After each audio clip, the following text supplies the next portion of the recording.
El Señor Jesucristo les bendiga a todos y cada uno de los que puedan escuchar este mensaje. Profundizando y continuando el tema de cómo debemos leer las Sagradas Escrituras, esta pregunta que siempre me la han hecho y tal vez nos las hacen a todos los que somos predicadores de la palabra del Señor Jesucristo.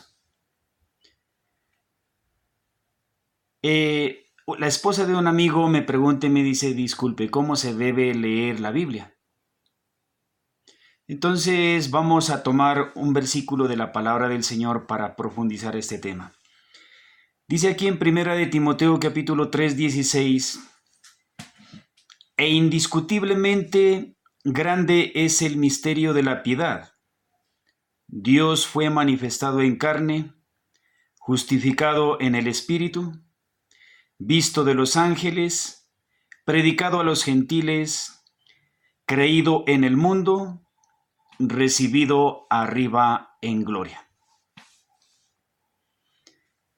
Entonces, para poder entender la palabra, ¿qué debemos hacer? Como nos dice por medio del profeta Isaías, un poquito allí, un poquito aquí y un poquito allá. Dice, Dios fue manifestado en carne, Dios. En algunas escrituras no dice Dios, nos da a entender que es Cristo, igual. Vamos a irnos a la palabra del Señor en el libro del Evangelio según San Juan capítulo 1, verso 1. Y nos dice, en el principio era el verbo era con Dios y el verbo era Dios.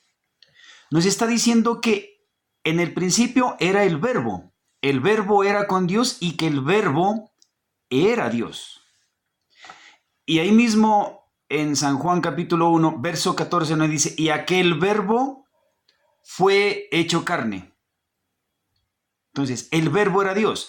En la versión Dios habla hoy, ahí no dice, ahí dice, en el principio ya existía la palabra. Y aquel que es la palabra estaba con Dios y era Dios. Y aquel que es la palabra se hizo carne, dice en el versículo 14.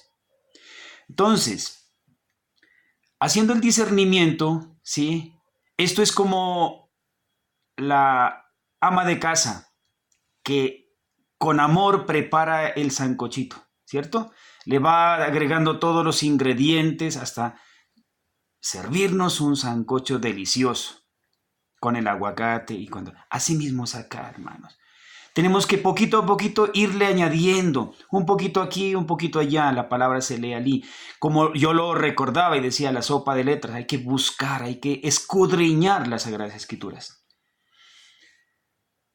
Entonces el verbo, o sea, Dios se hizo carne. En Apocalipsis 1:18 dice la palabra, y el que vivo, le dice al apóstol San Juan, ¿no? Y el que vivo, y estuve muerto, mas he aquí vivo por los siglos de los siglos, le dice.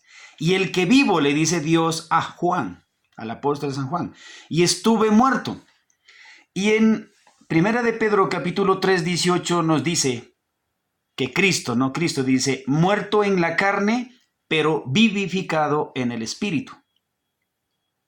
Entonces, mire, aquí es donde tenemos que, a esta partecita de que Dios fue manifestado en carne, Dios. Entonces le vamos agregando, ¿sí? Mire, el verbo se hizo carne, o sea, Dios se hizo carne. Definitivamente es Jesucristo, ¿cierto? Dice, y aquel verbo fue hecho carne y habitó entre nosotros.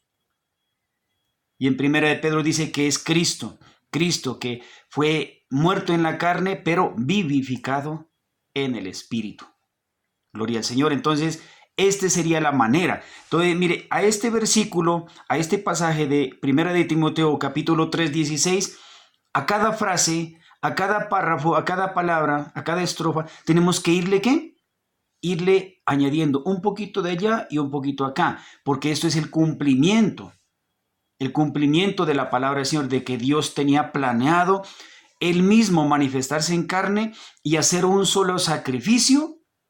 ¿Para qué? Para salvación de todo el mundo. El Cordero de Dios que quita el pecado del mundo. ¿Quién es? Es Jesucristo, es el Señor, es el mismo Padre, el mismo Dios manifestado en carne y haciendo un solo sacrificio por todos. Continuaremos con este tema debido a la facilidad de publicar estos videos, estos audios, que también lo podemos publicar en audio. En el nombre de Jesucristo, continuaremos y que el Señor les bendiga.